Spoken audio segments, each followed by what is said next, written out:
The Beatles, possibly the greatest band to ever walk this planet. But if you ask anybody what made the Beatles so great, I guarantee you not one person would tell you it was because they practiced the 10,000 hour rule. Let's get to it.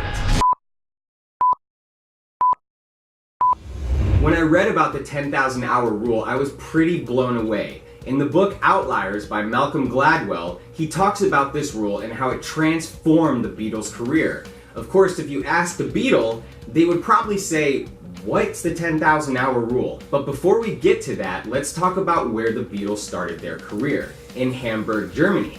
But wait, I thought they started in Liverpool. That's what a lot of people think, and that's where a lot of the confusion comes in. The Beatles are from England, but that's not where their music career began. In 1960, when still a struggling band in high school, they were invited to be a part of a group of bands that would play one after another in a country trying to build a rock and roll scene.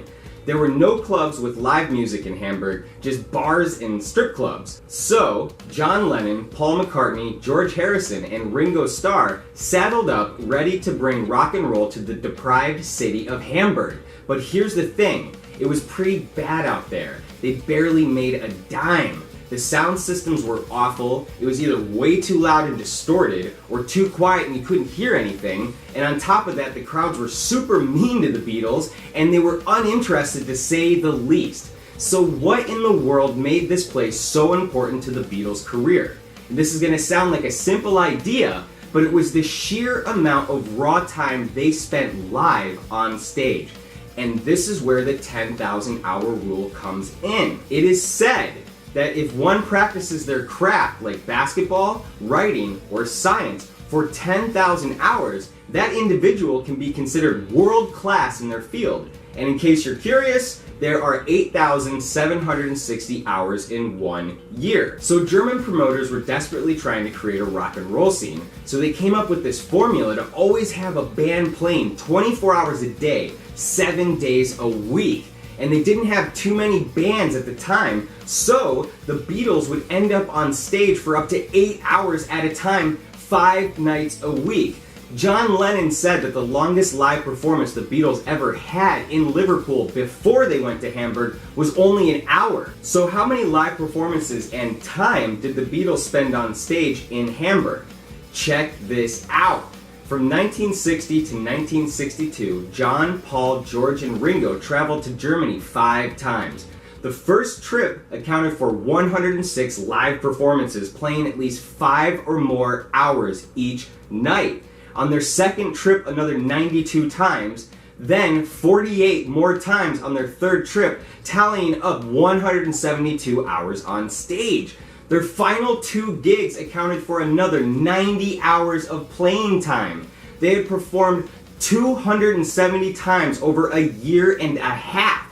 And by the time the Beatles hit it big in 1964, they had performed a whopping 1,200 times live. There are a lot of bands out there that would love to get that many gigs in their lifetime. When the Beatles left for Hamburg, they were garbage, but they had passion. After they came back from Hamburg, they were prepared to be rock stars. The Beatles had to endure grueling performances that lasted through the night, and sometimes they would do this up to 7 times a week. This created an incredible amount of stamina. I mean, could you just imagine going from playing endless shows night after night in Hamburg to just a 1-hour show back in England? I mean, that must have seemed like child's play to the Beatles. The 10,000 hour rule seems so elementary, but there is a science here. The brain learns and retains information more if it continuously sees that information. For example, it's just like muscle memory in sports. If you go outside and throw a baseball with a friend every day, your arm will start to remember that release point. If you stop throwing the baseball every day, your arm will lose that muscle memory. So keep this in mind. When you're practicing your guitar or trying to learn that ever so daunting backflip in gymnastics, don't give up. The people you look up to didn't just pick up an instrument and encounter greatness or get to the Olympics without training.